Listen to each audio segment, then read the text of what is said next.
Hi guys, Ashley here, and I'm with Jody, our red panda keeper, and today we're going to talk to you guys a little bit about one of our red pandas here. Hello everyone, I'm Jody. We're going to visit with Miss Sunsari here. This is our female red panda. She's about 4 years old.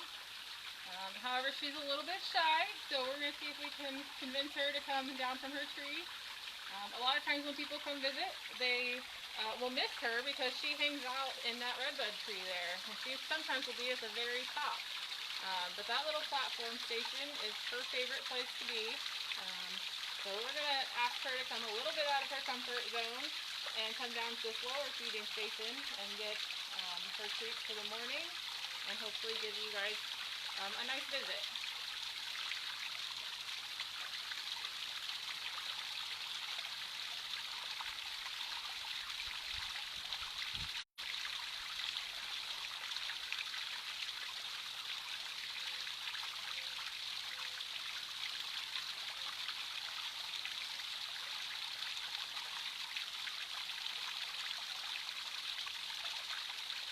I don't know how well you guys will hear me from down there or if it affects it or not, but the things that I have in this cup are good for daily diet. We have apples, bananas, and grapes. And then we also have some special treats for today. We set up some pear, which is one of her favorites, some fresh blueberries, and some blackberries. Now in the wild, what would Sunsari eat? Wild red pandas eat about 95% bamboo. So it's largely bamboo. Occasionally they will forage and find berries and small insects, even sometimes a small bird or mammal. They are actually classified as a carnivore, even though they are mostly vegetarian. Red pandas actually eat nearly their entire body weight in food every single day, the largest portion of that being bamboo. They're very poor digesters. They only digest about a quarter of what they eat, so they are always looking for the most nutrient-rich food, which has a tendency to be the fresh bamboo shoots. They're also very tender, which they really enjoy that part. When we do have to give them the bamboo that isn't, a fresh shoot, they will definitely sort through those and find all the best leaves. If it's got a crunchy burnt end, they're not interested. So do we have some bamboo for her today? We do. We have a lot of bamboo for her today. Some of the stuff that you can see that I've stuck in the ground is the more mature bamboo. And then we put a few of these bamboo shoots here for her. These ones are just starting to leaf out, so they're nice fresh leaves. And then I have some other ones that I've stashed away back here. These large shoots, she'll eat the very top of this, but I was holding these back so that hopefully she will come grab them from us and you guys can see her paws. They have kind of unique paws. They are completely fur covered, which helps them stay warm, and it also helps them get traction on slippery, mossy branches. Does she have any other adaptations for climbing in the trees? She does, and it actually has part to do with climbing and also part to do with the fact that they do eat bamboo. But red pandas have what's known as a false thumb, which is an elongated bone from the wrist. So if you can picture kind of how we function in, say, a mitten, that's kind of how their paws work. That allows them to grasp the bamboo, and it also allows them to climb and grasp tree branches and such. Red pandas are excellent climbers, though. They have actually, one of their neat facts is that they will actually climb down a tree completely head first. And the way that they can move their wrists and move that thumb allows them to kind of hook their back feet almost like anchors and kind of scale down. Now, how old is our red panda? She is about 4 years old. I'm going to run up here again and see if I can encourage her some more to come visit.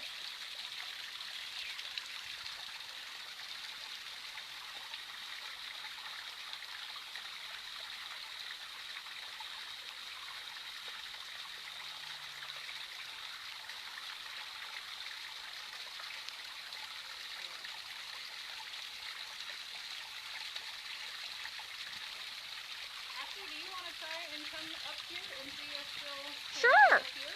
Sure. This is where she is most comfortable.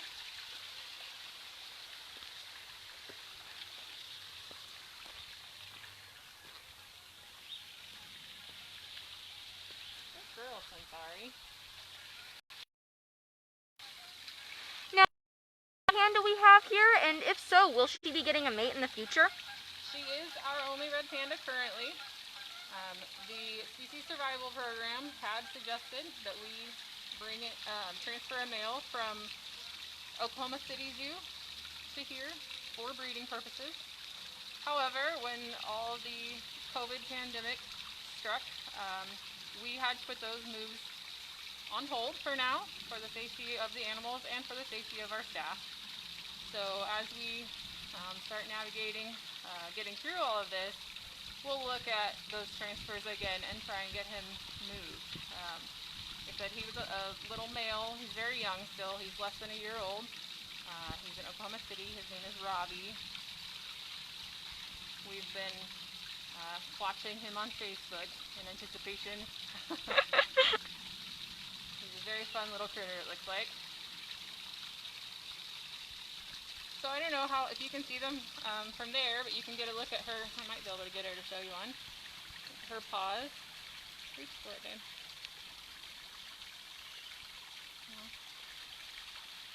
But yeah, like I said, she's got those fur-covered paws. She's not going to show them off.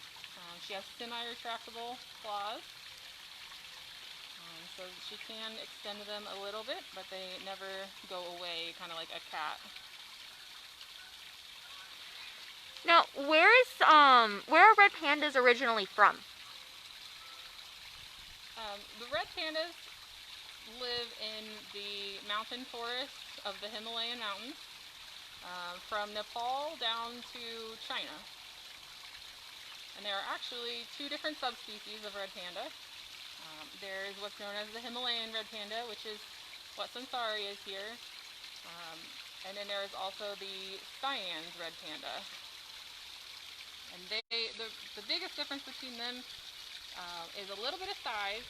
The Siamese are larger, just a little bit, and then coloration. Sunsari here, you can see, has a very light-colored, whitish face. Siamese oftentimes will have a very dark red, orange, or brownish, even sometimes black face.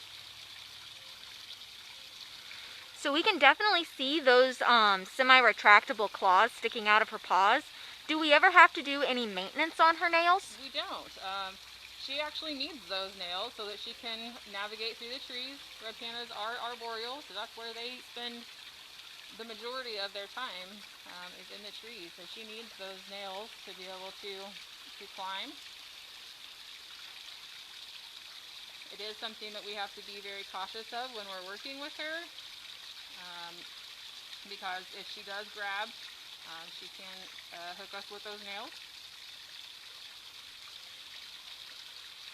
We frequently hear that, everyone loves the red pandas and they're so cute and they want one as a pet, but that is one of the biggest reasons why they are not good pets.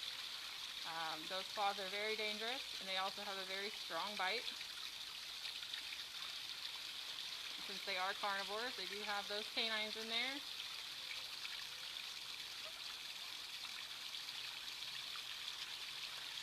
Just going to showcase her climbing ability here.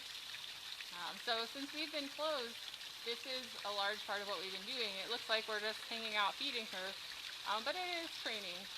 It's just not necessarily what you're used to seeing like when we train with the tigers.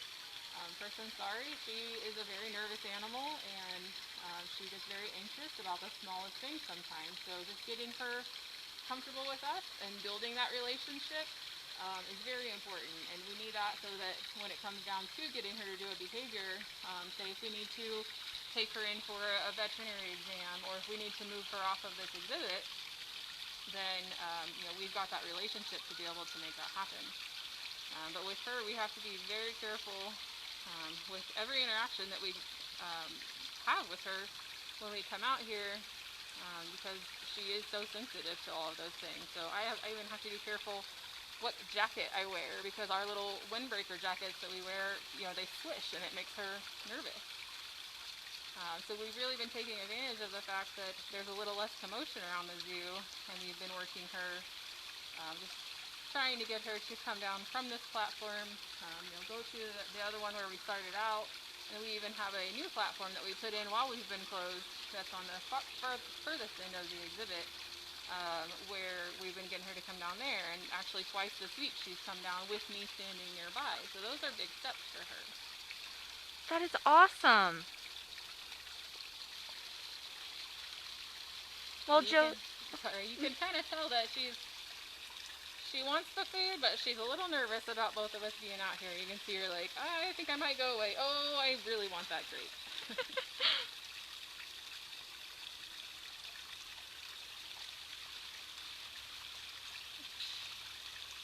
Not too far. I really like watching that tongue wrap around the food and pick it up into her mouth. That is so cool.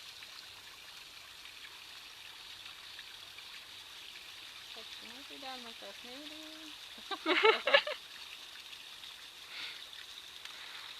Well, thank you, Jody, so much for teaching us about the red panda. You're welcome. Thanks for coming by to visit. And remember, everyone, even though we're closed, we're still caring.